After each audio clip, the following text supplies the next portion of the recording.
On January 4, 2019, a residence in the Polish town of Koszalin was engulfed in flames, resulting in the tragic demise of 5 adolescents.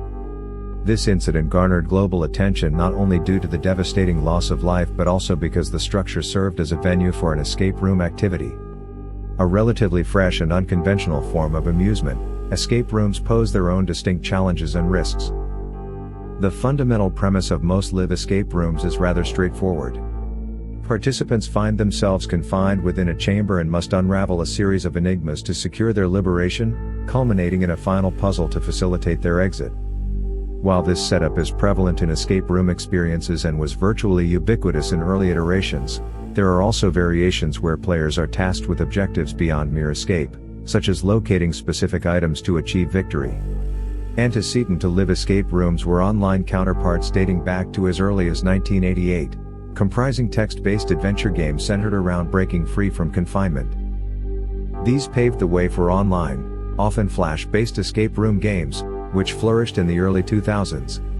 In 2009, Takeo Kato, an employee at the Japanese publishing company Scrap, observed a colleague engrossed in an online escape game and pondered the feasibility of replicating such an experience in reality. Before long, Takeo commenced organizing regular real-world games, securing venues in bars and clubs for the purpose. The games rapidly gained popularity, drawing international attention. Throughout the early 2010s, escape games proliferated across Europe, America, and beyond, evolving in sophistication. Initially, escape games typically comprised disjointed puzzles within unthemed rooms, predominantly utilizing basic elements like padlocks, combination locks, and keys.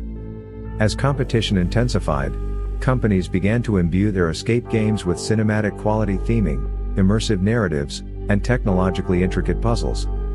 Escape games captivated the interest of filmmakers, inspiring several movies revolving around them, often featuring the premise of an escape room fraught with genuine peril for its entrapped participants. While this was purely fictional, most escape games were relatively safe, relying largely on word-of-mouth recommendations for their clientele. Many proprietors prioritized designing thrilling yet secure environments for gameplay. However, despite their widespread popularity, there were minimal regulations governing safety standards within escape rooms across different countries. Given their novelty, no fatal accidents had been reported within escape rooms, resulting in a low priority for authorities such as law enforcement, local councils, and governments to enforce specific safety measures within these establishments. For many years, escape games operated under the same regulations as any other public-facing business. There was indeed a recognition among escape game proprietors and designers that accidents resulting from the unique aspects of escape games were likely to occur at some point during the 2010s. While a few incidents did transpire within escape rooms, they mostly resembled accidents typical in any business, such as slips, trips, and falls. Instances stemming specifically from the distinctive features of escape games were generally minor, involving patrons startled by special effects or sustaining minor injuries from interacting with props. However, the landscape changed dramatically on January 4, 2019, when a fire broke out at an escape game venue in the Polish city of Koszalin. The establishment housed 4 differently themed rooms, one of which was occupied at the time of the incident. Just after 5 p.m., 5 15-year-old high school students were inside the room, celebrating a birthday. Meanwhile, a lone staff member monitored their progress via a camera system. The building utilized bottled gas for heating, and it was later determined that a gas leak from one of the bottles triggered the fire. The staff member detected the gas odor and attempted to shut off the supply, but the leaked gas ignited before he could act, engulfing a waiting area adjacent to the game room in flames. The intensity of the fire impeded access to the game room, where the teenagers were now trapped. Although the game room had windows, they were boarded over during the thematic embellishment process. Additionally, the sole exit door from the room was locked as part of the game, with the anticipation that a staff member would unlock it from outside in case of emergency. However, due to the escalating inferno, this proved impossible. Emergency services were summoned at 5:15 p.m. and arrived within 6 minutes, but tragically, all 5 teenagers succumbed to asphyxiation before they could be rescued. One of the teenagers managed to reach out to their father via cell phone before succumbing to the flames, uttering a desperate plea for help.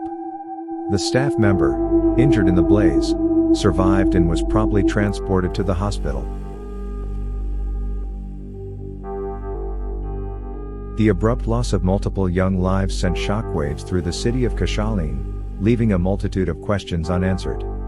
An inquiry uncovered that the establishment had been established within a former residential property without notifying local authorities of the change in usage. This oversight meant that the building hadn't undergone the necessary inspections as required for commercial premises. Even though there were no specific safety standards for escape games in Poland, numerous hazardous conditions would likely have been flagged during an inspection. Players were routinely confined to rooms with no means of self-extrication, with windows and other potential exits often obstructed. The reliance on staff to unlock doors and facilitate evacuations during emergencies was a glaring deficiency. If there had been accessible emergency exits for players, independent of staff intervention, it's probable that the teenage victims could have escaped. The business owner, along with the injured employee and several others affiliated with the escape room venue, faced legal repercussions. The owner was charged with intentionally fostering an unsafe environment, leading to the unintentional deaths of 5 individuals. A poignant memorial service held at the town's cathedral honored the memory of the teenagers, drawing hundreds who lit candles and left flowers and toys in remembrance. The incident had a profound impact on the escape game industry in Poland. Immediate inspections of over 1,000 game venues were mandated and conducted within a matter of months. 13 were promptly shut down for failing to meet basic safety criteria, while numerous others were instructed to implement necessary changes. As a result of the negative publicity following the fire, several venues closed down in the subsequent months, leading to a significant decline in bookings. The repercussions of the fire reverberated throughout the global escape game industry, marking the first of its kind and leaving a profound impact in many countries.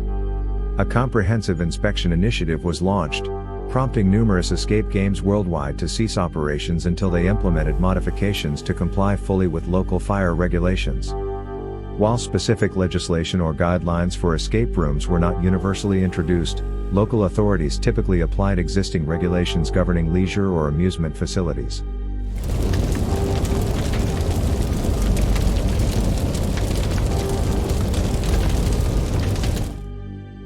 In response, many escape room proprietors and designers undertook a thorough reassessment of their approach to fire safety. It has now become exceedingly uncommon for players to be locked into a room as part of the game. Instead, there is typically at least one unlocked and clearly marked emergency exit, or an easily activated means of unlocking a locked exit door. Despite these challenges, the evolution of escape games persists, with each year witnessing their growing mainstream popularity. Alongside this growth, the collective understanding of how to construct and maintain them safely continues to expand. Authorities have become more adept at evaluating and inspecting escape rooms, while safe methods of achieving desired effects are continuously developed. Like any new form of entertainment, escape rooms entail inherent risks. However, by diligently learning from past incidents, these risks can be mitigated, transforming accidents stemming from escape room design into rare and highly unusual occurrences.